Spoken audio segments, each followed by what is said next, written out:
왕정 복고와 밀라노에의 도피. 프랑스 대혁명으로 겨우 자유를 손에 넣었던 프랑스 국민은 왕정 복고라는 대혁명 이전의 정권으로 돌아가 횡포하고 무능한 귀족과 엄흉한 성직자들 밑에서 다시 가전 괴로움을 겪게 되었다. 대혁명으로 토지와 재산을 몰수당한 이 두 특권 계급은 국외로 망명해 고생을 한 만큼 복수심에 불타 철저하게 자유주의를 탄압하고 복고 정부가 수립된 초기에는 가는 곳마다에서 이른바 백색 테러를 자행했다.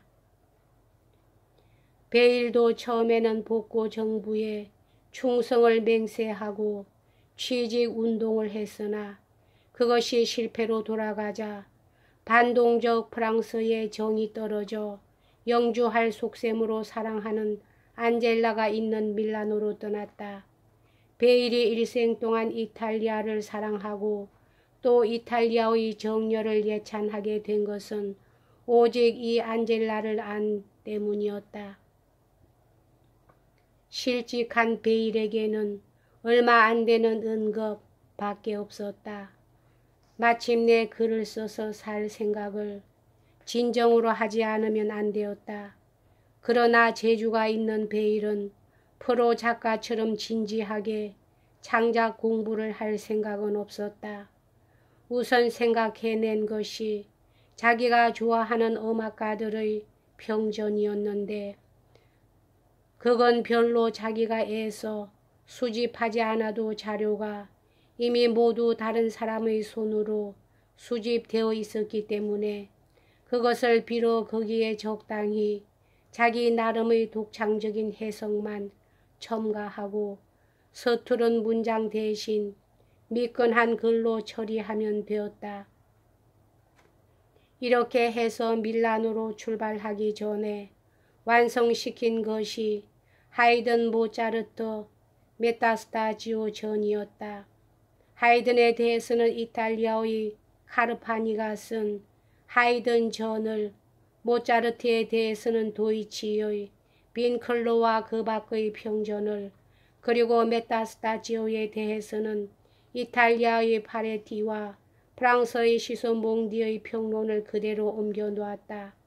이때부터 베일은 루이 알렉산드로 세자르 봄베라는 필명을 쓰기 시작했다.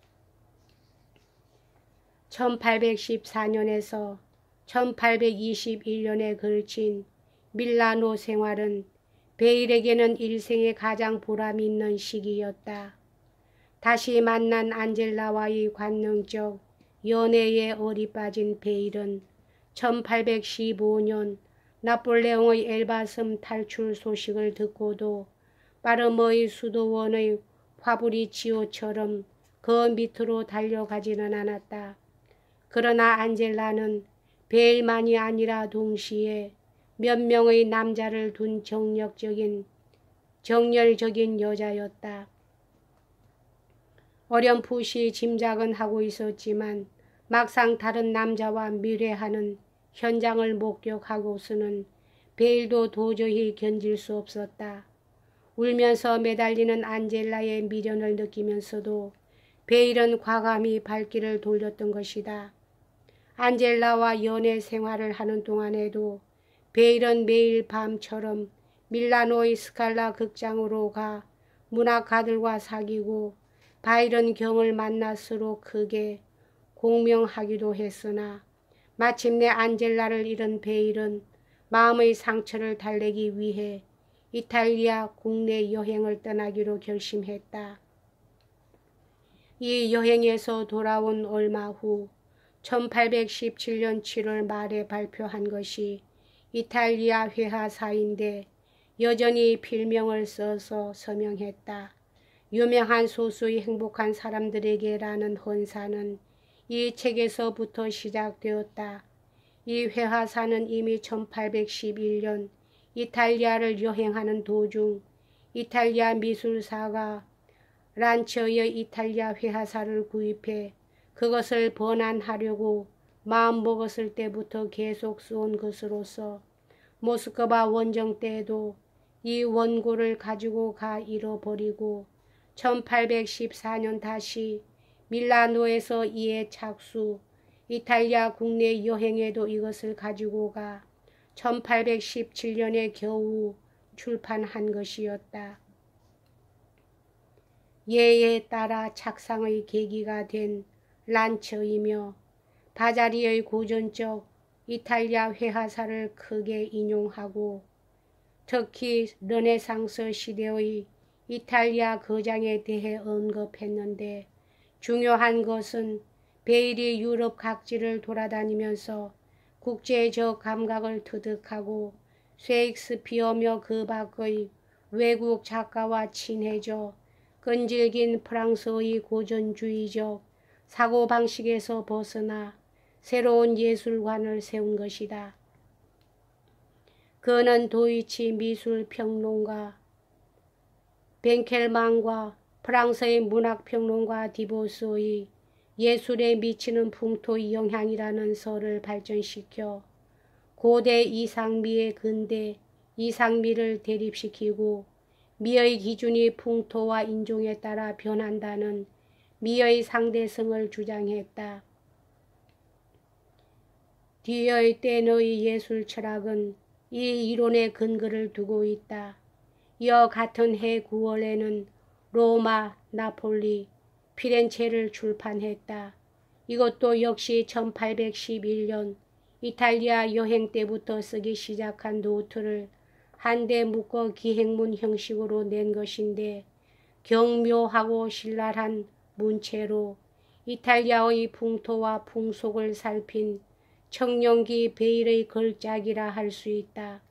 그러나 이 저서에서 북이탈리아를 지배한 오스트리아 정부를 비판한 문장이 확언이 되어 뒤에 베일에게 불행을 가져다 주리라곤 아무도 생각하지 못했다.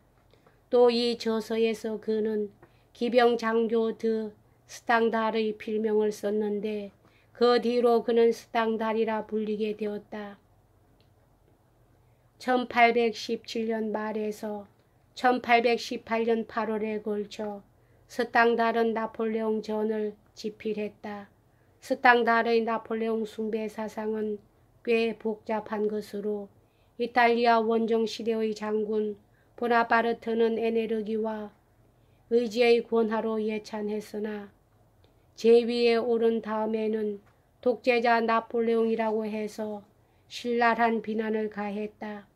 그러나 나폴레옹이 정치 무대에서 물러나 과거의 인물이 되고 왕정 복구 아래에서 사람들의 멸시를 받기 시작하자 더구나 스탕달 부인이 나폴레옹을 맹렬히 공격하는 것을 보자 스탕달은 갑자기 나폴레옹에게 강한 애착을 느껴 나폴레옹을 옹호하는 글을 썼으나 아깝게도 그 전기는 미완으로 중단되고 말았다. 그러나 그 대신 후에 그는 나폴레옹 각서를 썼다. 여기까지 하겠습니다.